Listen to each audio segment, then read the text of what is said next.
Здравствуйте, это партийный проект «Переговорка», и сегодня мы поговорим об уникальном проекте для участников специальной военной операции «Герои Башкортостана». И сегодня у нас в гостях начальник управления главы Республики Башкортостан по вопросам государственной службы и кадровой политики Татьяна Игоревна Саенко. Здравствуйте, Татьяна Игоревна. Здравствуйте. Татьяна Игоревна, как появилась идея создания такой замечательной программы и кто ее инициаторы?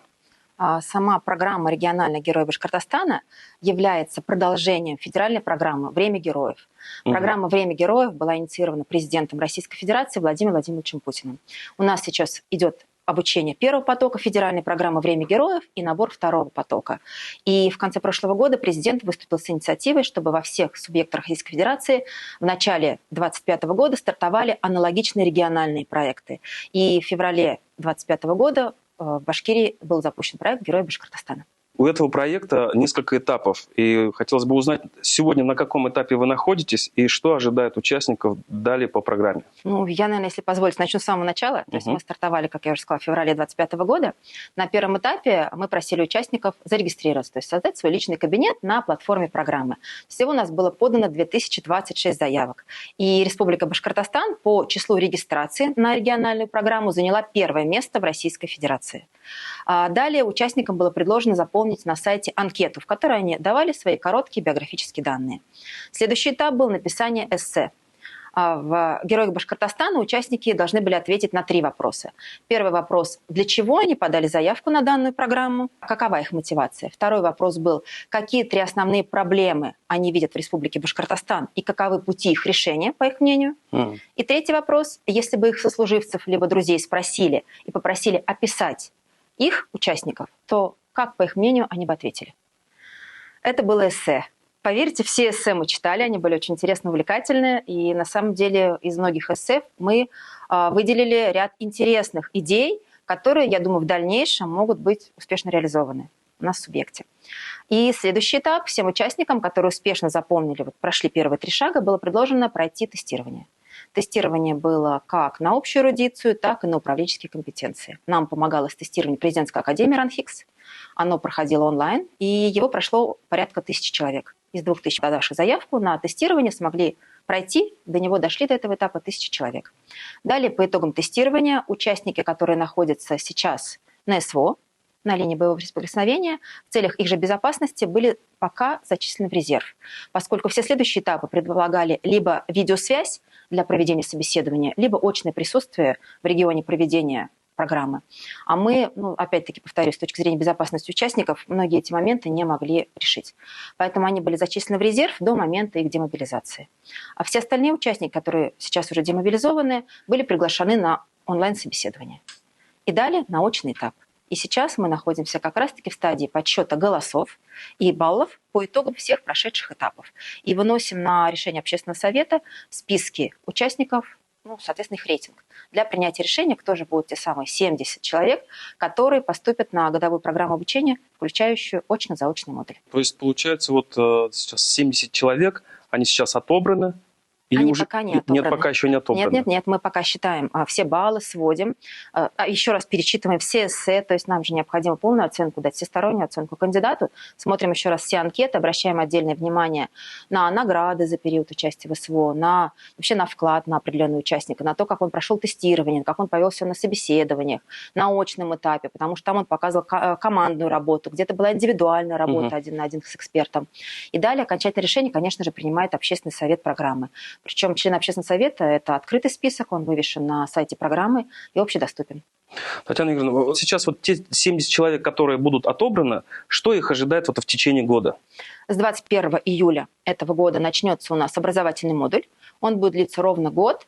Участники 4 раза в год, раз в квартал, будут встречаться очно у нас в Уфе для прохождения очного обучения.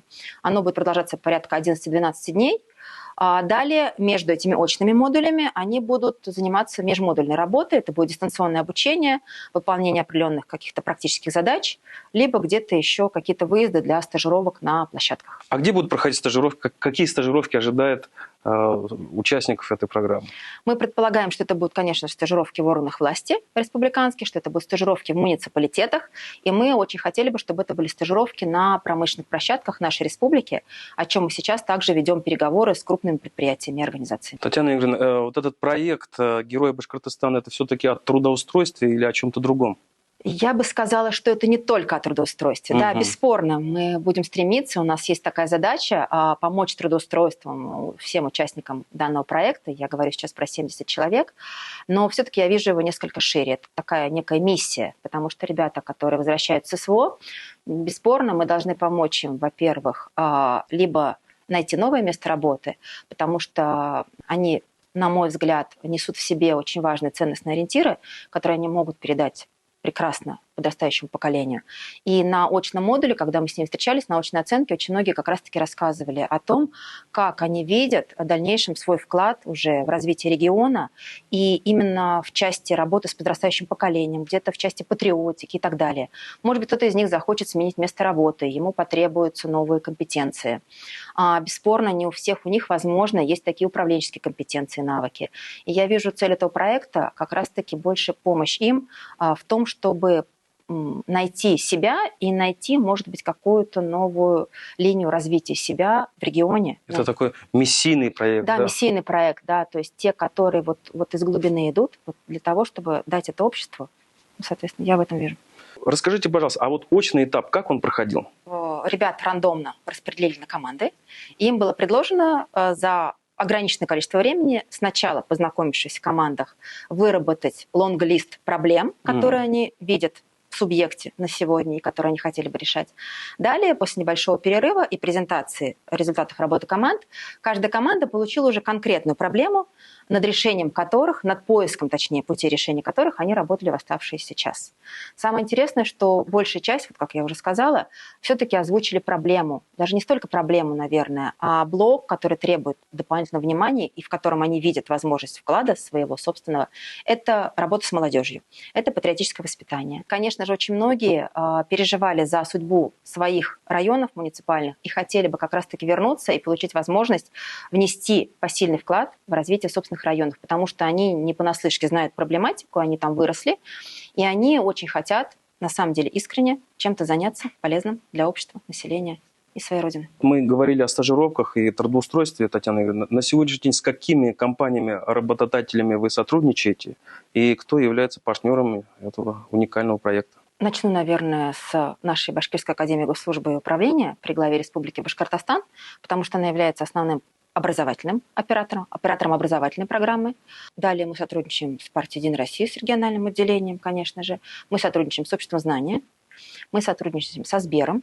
Это я перечисляю те компании, которые на сегодня нам помогают очень хорошо, в том числе в формировании образовательных модулей и площадки для коммуникации, для коннекта участников. В части стажировок по работодателям пока не могу раскрыть информацию, потому что все соглашения в стадии подготовки, и, наверное, будет не очень правильно с моей стороны чуть забегать вперед.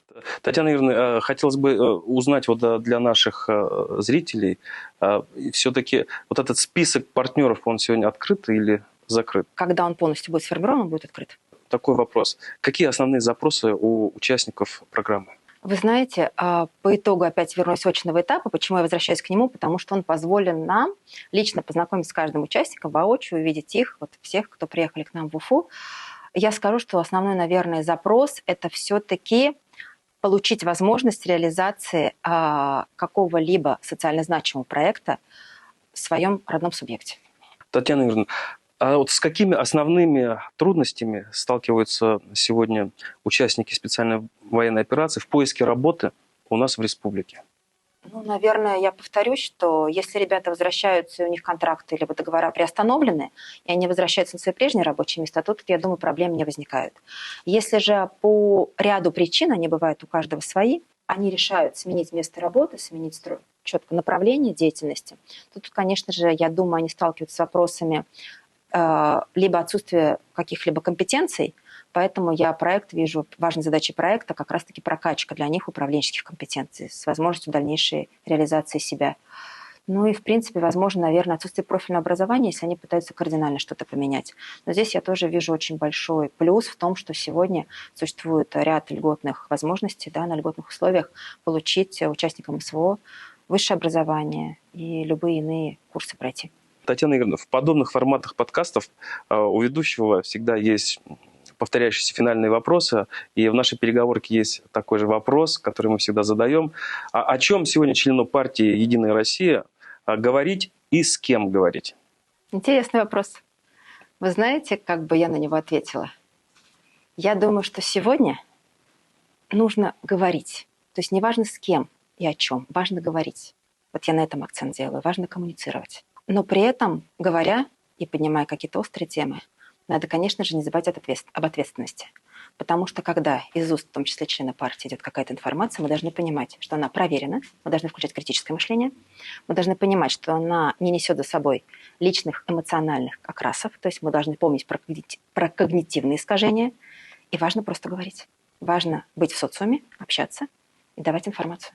Спасибо большое, Татьяна Юрьевна. Выражаю вам огромную благодарность за такой замечательный диалог и желаю вам всего самого светлого, доброго и хорошего. Спасибо.